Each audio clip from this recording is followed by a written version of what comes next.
Olá, mais uma vez nós estamos entrando na tua casa, com a tua permissão, com o programa Palavra de Fé. É realmente com muita alegria que nós estamos aqui, já há mais de 8 anos já junto com você, e você permite que nós possamos entrar no teu lar para trazer uma palavra de fé, de esperança e de amor. Então nós vamos agora fazer uma meditação, uma reflexão da palavra de Deus que está no Evangelho de João, capítulo 4. Aqui tem um título que diz assim: Jesus conversa com uma samaritana. Os fariseus ouviram falar que Jesus estava fazendo e batizando mais discípulos do que João, embora não fosse Jesus quem batizasse, mas os seus discípulos. Quando o Senhor ficou sabendo disso, saiu da Judeia e voltou uma vez mais à Galileia. Era-lhe necessário passar por Samaria. E assim que chegou a uma cidade de Samaria chamada Sicar, perto das terras que Jacó dera a seu filho José, havia ali um poço de Jacó. Jesus, cansado da viagem, sentou-se à beira do poço. Isso se deu por volta do meio-dia. Nisso veio uma mulher samaritana a tirar água. Disse-lhe Jesus: dê-me um pouco de água. Os seus discípulos tinham ido à cidade comprar comida. A mulher samaritana lhe perguntou: como o Senhor, sendo judeu, pede a mim, uma samaritana, água para beber? Pois os judeus não se dão bem com os samaritanos. Jesus lhe respondeu: se você conhecesse o dom de Deus e quem lhe está pedindo água, você lhe teria pedido e ele lhe daria dado água viva. Disse a mulher: o senhor não tem com quem tirar água, e o poço é fundo, onde pode conseguir essa água viva? Acaso o Senhor é maior do que o nosso pai Jacó, que nos deu o poço, do qual ele mesmo bebeu, bem como seus filhos e o seu gado? Jesus respondeu: quem beber dessa água terá sede outra vez, mas quem beber da água que eu lhe der nunca mais terá sede. Ao contrário, a água que eu lhe der se tornará nele uma fonte de água a jorrar para a vida eterna. A mulher lhe disse: Senhor, dê-me dessa água para que eu não tenha mais sede, nem precise voltar aqui para tirar água. Ele lhe disse: vá e chame o seu marido e volte. Não tenho marido, respondeu ela. Disse-lhe Jesus: você falou corretamente, dizendo que não tem marido.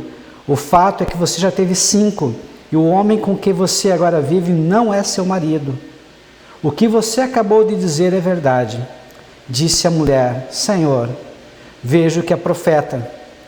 Nossos antepassados adoraram nesse monte, mas vocês judeus dizem que Jerusalém é o lugar onde se deve adorar.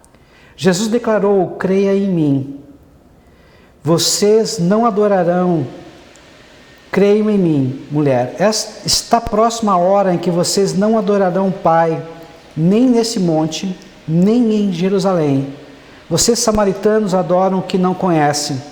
Nós adoramos o que conhecemos, pois a salvação vem dos judeus. No entanto, está chegando a hora, e de fato já chegou, em que os verdadeiros adoradores adorarão o Pai em espírito e em verdade. São estes os adoradores que o Pai procura. Deus é espírito, e é necessário que os seus adoradores o adorem em espírito e em verdade. Disse a mulher: eu sei que o Messias, chamado Cristo, está para vir. Quando ele vier, explicará tudo para nós. Então Jesus declarou: eu sou o Messias, eu que estou falando com você. Muito interessante essa passagem, e aqui fala sobre o encontro que essa mulher teve com Jesus. E o que nós vemos na Bíblia? Todas as pessoas que tiveram encontro pessoal, íntimo com Jesus, tiveram a sua vida radicalmente transformadas, nunca mais foram as mesmas pessoas. Houve uma mudança radical, e essa mudança radical é como se fosse uma metamorfose, uma mudança drástica que acontece. Vamos pegar como exemplo aqui uma lagarta. A lagarta, é um bichinho bem feio. A lagarta, ela anda pelo chão, se arrastando, dá nojo nas pessoas, dá um certo pavor. A lagarta, ela muda depois de forma, quando ela se transforma e ela entra no casulo, e depois do casulo se transforma numa borboleta. Ou seja, antes comia folha, agora come pólen.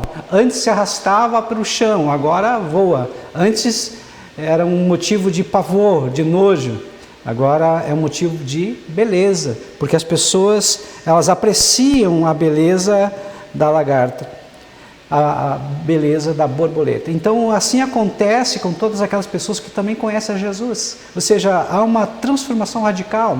As pessoas, elas pensam agora de uma forma diferente, falam de uma forma diferente, se comportam de uma forma diferente. Isso realmente expressa a mudança quando a pessoa conhece verdadeiramente a Jesus. Quando a pessoa tem um encontro pessoal e íntimo com Jesus. E aqui nós vemos Jesus, ele na verdade, ele tinha um plano. Esse plano era realizar esse encontro com essa mulher. Então, o que eu posso dizer hoje é que o Senhor, ele tem um plano.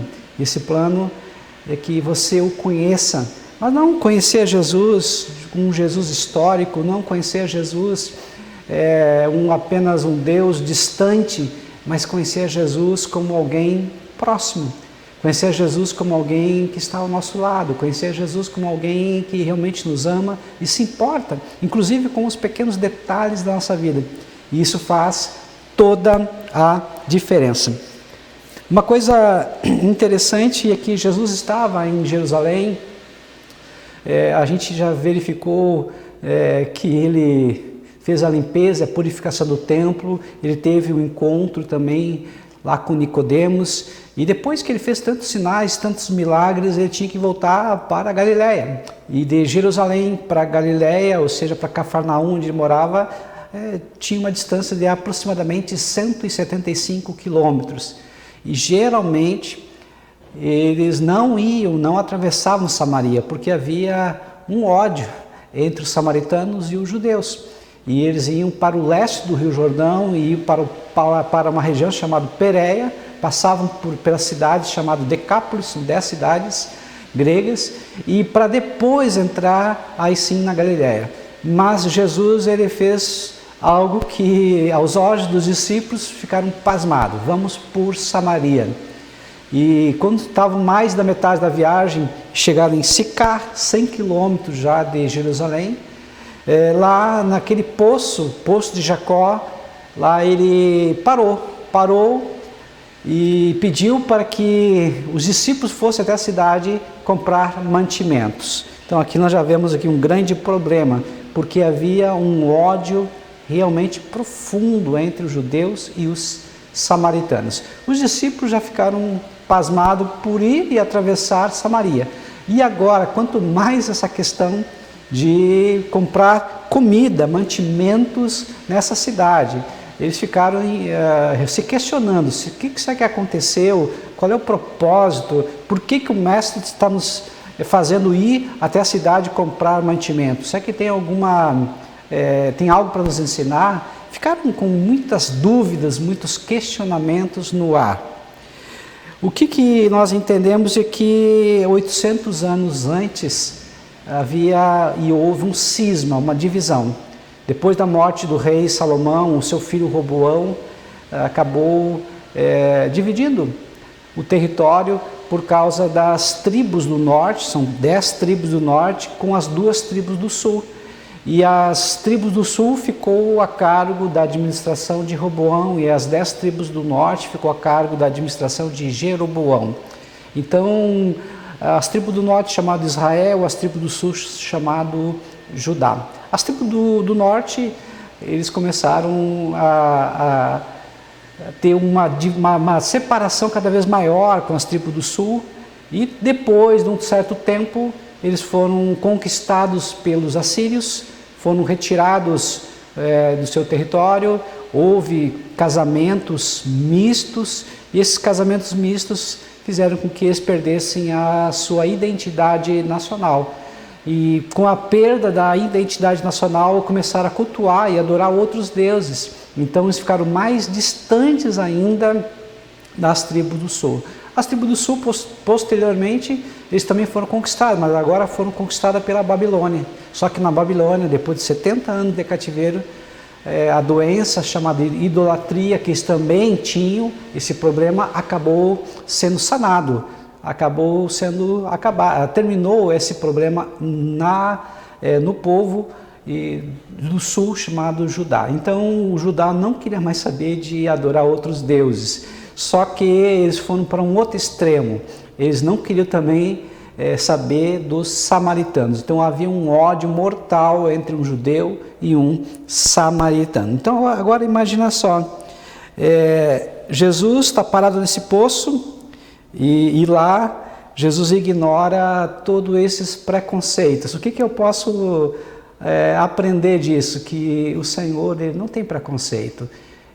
Deus, ele ama o pecador, ele aborrece o pecado, o comportamento, mas ama a pessoa. Assim também nós não podemos deixar barreiras de inimizade por causa de religião, por causa de raça, por causa de qualquer outra situação. Nós temos que amar, simplesmente amar, porque o Senhor Jesus já disse, ele não veio para condenar o mundo, ele veio para salvar, ele veio para libertar. E assim, nós que somos cristãos verdadeiros, devemos apenas amar. É claro que nós não vamos estar validando o comportamento abusivo, pecaminoso, mas nós precisamos amar, quebrar os preconceitos que existem entre essas questões que já foram citadas. Jesus, ele mostrou isso de uma forma muito prática. Olha só, Jesus chegou naquele poço, mandou os seus discípulos comprar mantimentos na cidade, e a mulher estava chegando numa hora realmente imprópria para tirar água, estava chegando ao meio-dia. O horário adequado para tirar água era de manhã cedo ou à tardinha, ou seja, um horário que tivesse menos sol, menos calor. E essa mulher estava tirando água, ia tirar água ao meio-dia. Por que essa mulher ia tirar água ao meio-dia? Muito simples. Essa mulher, na verdade, estava se escondendo. Ela tinha sede, precisava tirar água, mas ela ia tirar água num horário onde as pessoas não estariam lá para condená-la, para julgá-la. E, na verdade, ela já era condenada por si própria. A sua própria consciência a condenava. Por quê? Porque ela já tinha 5 maridos. E o marido que ela tem hoje, ela amante, não era marido dela. Então, ela estava vivendo em pecado.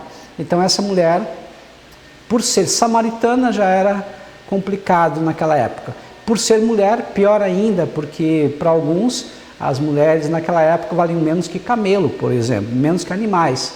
E por estar ou ter uma conduta moralmente imprópria, ainda piorava mais a situação dessa mulher. Então ela era samaritana, era mulher e ainda era pecadora. E aqui é algo muito interessante que um judeu ele não podia falar com um samaritano, muito menos falar com uma mulher. Ainda mais um mestre, ou seja, um rabi, falar com uma mulher de conduta duvidosa, pecadora. E aqui Jesus, ele vai contra todos esses tabus, vai contra todos esses preconceitos, quebra todas essas barreiras. Por quê? Porque o Senhor tinha um objetivo, tinha um plano. Esse plano era salvar aquela mulher, fazer com que a história daquela mulher fosse radicalmente mudada. E mudando o roteiro dela, iria mudar a sua própria história. O que nós vemos aqui então? Essa mulher sofrida, essa mulher que ela, na verdade, ela não queria ter conversa, contato com ninguém, muito menos um judeu. Ela, na verdade, não compreende o porquê que um homem judeu, um rabi, estaria conversando com ela. Então, inicialmente, ela pergunta para ele como é que ele pode tirar água, se ele não tem uma vasilha, não tem como tirar água. E aqui Jesus fala que quem vier e beber dessa água vai ter sede, mas a água que eu lhe der vai se transformar em água viva. E aqui nós entramos agora numa outra situação. O Senhor está tirando os olhos da visão física, material, para uma visão espiritual. Na verdade, a mulher ela não estava compreendendo as suas necessidades. Ela tinha uma necessidade física, básica, fisiológica, de tomar água. E o Senhor estava dizendo para ela que, na verdade, essa água ela teria que vir todos os dias, porque nunca jamais mataria sua sede. Mas uma outra água, ou seja, um outro alimento, que no caso aqui é espiritual e não mais material, poderia saciar a sede dela. Não sede física, mas uma sede emocional, uma sede espiritual, que iria complementar a sua necessidade. O que nós verificamos? Que nós também estamos incluídos nisso. Nós precisamos, na verdade, reconhecer que precisamos de Deus. Muitas vezes nós tentamos e fazemos muitas coisas. Nós nos casamos, queremos comprar um carro, queremos comprar uma casa, queremos trocar de emprego, queremos progredir na função economicamente, mas pastor, isso não é bom? É claro que isso é muito bom e é necessário. Deus nos manda crescer, Deus nos manda amadurecer, isso é necessário, mas isso não é tudo. Ou seja, esse crescimento físico, material, essa prosperidade financeira, ela é boa, mas não é tudo, porque o homem ele é composto de corpo, alma e espírito. Então nós precisamos saciar as necessidades físicas, emocionais e também espiritual. E a palavra de Deus diz em Mateus 6,33, para nós buscarmos em primeiro lugar o reino de Deus e a sua justiça, e todas as demais coisas nos seriam acrescentadas. Então nós precisamos entender. Então houve um progresso nesse encontro de Jesus com essa mulher. Primeiramente, ela viu Jesus como um simples forasteiro, afoito, que começa pedindo água, depois já lhe chama de Senhor, não mais tu. Então houve um progresso. Ela começou a ver que Jesus não era um simples judeu, tinha algo a mais. E agora vamos ver essa situação. O Senhor agora pergunta: onde é que está o teu marido?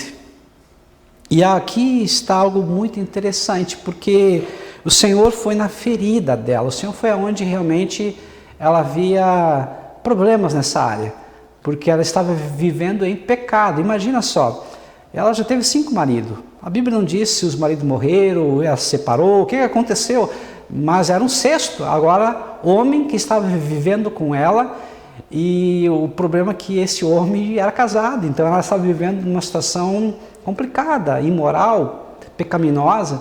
Quem sabe quantos conflitos interiores ela tinha, quanta sensação de culpa. E uma coisa muito interessante, que o pecado nos remete ao passado e remete à mágoa, a ressentimento, à culpa. Ou seja, o pecado nos impõe a olharmos para o chão e ficarmos olhando para os nossos problemas. Nós ficamos presos às nossas dores. E o Senhor quer nos libertar dos problemas, libertar das nossas dores, esse cativeiro da alma que muitas vezes a pessoa está presa. E quantas pessoas estão presas hoje dentro do presídio são mais livres, na verdade, do que pessoas que se dizem livres, mas na verdade estão presas. Livres, elas estão para andar, para ir, para vir, mas emocionalmente estão num cárcere. O coração delas, os pensamentos delas estão presas. Então o Senhor aqui, Ele falou de uma forma para fazer com que ela viesse a pensar. E ela disse: eu não tenho marido. E aí vem uma revelação. Jesus disse: olha, muito bem, você agora está falando a verdade. Porque na verdade você já teve 5 maridos, e esse marido que você anda não é teu. Ou seja, você está vivendo em pecado. Ela agora começa a olhar para dentro de si e vê que ele não é mais um simples forasteiro judeu, Ele é um homem especial, ele é um profeta, porque trouxe uma revelação que só Deus poderia trazer, porque esse homem desconhecido não conhecia a sua história, não sabia o que ela estava fazendo, visto que, quem sabe, provavelmente ela fazia tudo às ocultas, escondidas. Então, o Senhor trouxe uma grande revelação, e ela realmente confessa que ela está em pecado, ela reconhece o seu estado atual. E o reconhecimento do estado atual, ele é fundamental para que nós possamos verdadeiramente sermos livres. Nós temos que reconhecer que temos problemas, nós temos que reconhecer que temos falhas, nós temos que reconhecer que temos pecados e pontuar, verbalizar os nossos pecados, ou seja, falar para Deus: ó Senhor, eu sou mentiroso, ó Senhor, eu sou orgulhoso, eu sou vaidoso, ah Senhor, eu sou muito irritado, eu perco a estribeira muito rápido, muito fácil. Ou seja, verbalizar, falar para Deus. Mas pastor, Deus não sabe quem eu sou? Deus sabe todas as coisas. Então por que eu tenho que falar? Porque quando eu falo, na verdade, começa o processo de cura. Quando eu reconheço os meus defeitos, quando eu reconheço as minhas dores, o primeiro estágio para começar a ser curado, o primeiro estágio para ser livre desse problema é reconhecer onde estou errando, onde estou pecando e buscar métodos, buscar ações que vão me ajudar a vencer. E quando eu não conseguir por mim próprio, eu vou poder clamar aos céus e pedir ajuda. Então, quando eu reconheço, é o primeiro passo para a vitória, é reconhecer onde estou falhando e por que estou falhando. Quem sabe quais são as causas das minhas falhas. Essa mulher, ela reconheceu que ela era pecadora. E aqui, e nós podemos falar na Bíblia, uma história muito interessante, similar a essa mulher, foi a história de Jacó. Jacó, ele enganou o pai, quando o pai ia abençoar Esaú, que era o primogênito, ia receber a bênção da primogenitura, ou seja, receberia 2 vezes mais que o segundo filho, que no caso seria Jacó. E ele roubou, ele mentiu para o pai que ele era Esaú. E automaticamente depois ele teve que fugir para não ser morto pelo seu irmão. Passou muito tempo também sendo enganado pelo seu tio. E depois de muito tempo, arrependido, estando voltando agora para casa, ele no meio do caminho, ele está entre a cruz e o punhal. À frente o seu irmão com 400 homens, atrás o seu tio, com muitos homens atrás dele. E ele, juntamente com a sua família agora, não sabe o que vai fazer. E vai num val de Jaboque, começa a orar e clamar ao Senhor e pede socorro. E lá um homem, na verdade que é Deus, estava em forma de um homem, briga com ele, luta a noite inteira. E lá, quando estava amanhecendo, ele não queria deixar esse homem embora e disse: eu tenho que ir embora, eu não te deixarei enquanto tu não me abençoares. E esse homem pergunta: quem você é? Uma pergunta simples, mas é uma pergunta tão complexa, uma pergunta tão íntima, uma pergunta que a gente tem que fazer constantemente: quem eu sou? Ou seja, eu sou o que os outros pensam que eu sou, isso é reputação. Eu sou o que eu penso que eu sou, isso é imaginação. Ou eu estou vivendo um roteiro de vida que os outros querem que eu viva, ou seja, estou usando máscara. Eu estou vivendo como um ator, um artista, uma vida que não é minha, um roteiro, um plano que não é meu. Eu não planejei essa vida, eu fui imposto, eu fui colocado nessa situação e agora eu tenho que viver. Então, na verdade, essa mulher, assim como Jacó, ela também foi perguntado, na verdade, quem ela era. Ou seja, qual é o seu estado atual? E Jacó disse para aquele homem: eu sou Jacó, ou seja, eu sou mentiroso, eu sou enganador, eu sou usurpador. E como ele reconheceu o seu estado atual, aquele homem, ou seja, o anjo do Senhor, que é o próprio Senhor, disse: não se chamarás mais Jacó, mas se chamarás Israel, porque como homem, como príncipe, lutaste com Deus e prevaleceste. Ou seja, Deus mudou a história de Jacó, transformando em Israel. Assim também, Jesus agora estava mudando drasticamente a vida, a história dessa mulher. Essa mulher que ela tinha um roteiro sabotador, escrito ao longo da vida, quem sabe por influência de outras pessoas. Essa mulher, ela precisava de ajuda e estava realmente necessitada de ajuda. Agora que essa mulher, ela tem um encontro com o Senhor, ela tem a possibilidade de mudança completamente. Primeiro, ela estava vivendo em pecado, rejeitada, decadente. Agora, o Senhor vai escrever um novo capítulo, porque essa mulher agora vai ser corajosa. Essa mulher agora vai ter um roteiro cheio de novas possibilidades. Assim o Senhor, Ele quer para mim e para você, um roteiro cheio de possibilidades. Depende muito de mim, depende muito de você. Na verdade, essa mulher, ela se tornou, com esse encontro com Jesus, uma nova vida, porque a partir desse momento, ela pegou e saiu agora, voltou para a cidade e começou a falar abertamente sobre Jesus. Ou seja, aquela mulher que estava indo no poço ao meio-dia, meio que se escondendo, não querendo contato, agora ela publicamente chamando as pessoas na praça pública, falando abertamente, ou seja, houve uma mudança radical nessa mulher.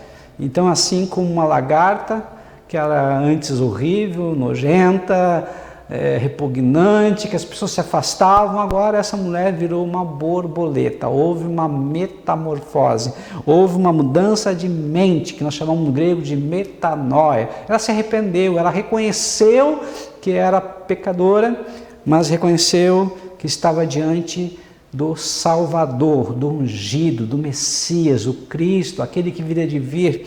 E quando o Senhor diz para ela que Ele era o Cristo, ela, na verdade, agora tem essa mudança por completo. Eu quero contar uma historinha só para você entender.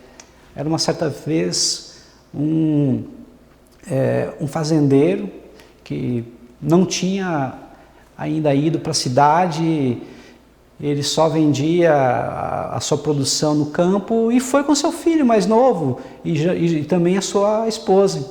E chegando na cidade, eles foram um pouquinho à frente da esposa e lá viram uma porta de aço.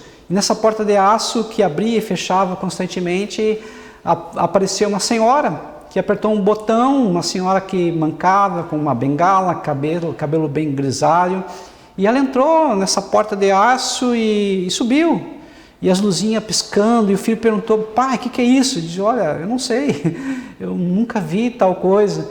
E passa mais um tempo, esse instrumento chamado elevador volta, e quando volta e abre-se a porta, uma moça de 30 anos, bonita, cheia de vida, aparece e sai desse elevador. O fazendeiro agora, ele ficou apavorado com aquilo e disse: meu filho, chama a tua mãe depressa. A tua mãe precisa entrar nessa máquina do tempo. É claro que é uma piada, é claro que é algo para a gente avaliar, mas a metamorfose que acontece quando nós conhecemos a Jesus Cristo é algo parecido. Há uma nova criação, uma nova pessoa. Talvez até a aparência não mude, pelo menos externamente, mas o interior muda. Nós nascemos de novo, nascemos do Espírito. Pode realmente até a aparência física ser a mesma, mas o clima, o ambiente é diferente. Há um brilho agora no olhar, há uma luz nos olhos, a vida nova dentro de nós. É isso que acontece quando nós conhecemos a Jesus Cristo. Então, quero te convidar a você ter um encontro com Deus e ter a sua vida radicalmente mudada. Quero orar por você nesse momento. Paizinho querido, eu coloco agora a minha vida, a vida dessa pessoa que está assistindo a essa programação. Que o Senhor, que é Deus, possa falar ao mais profundo do seu coração e que essa pessoa ela possa ter essa mudança radical na sua vida. Possa reconhecer que ela é pecadora, reconhecer o seu estado atual e pedir perdão para o Senhor e pedir para que o Senhor venha a entrar no seu coração e aceitá-la como Senhor e Salvador da sua vida e escrever o seu nome no livro da vida, eu te peço agora, pelo poder do nome de Jesus. Amém e amém. Que Deus te abençoe.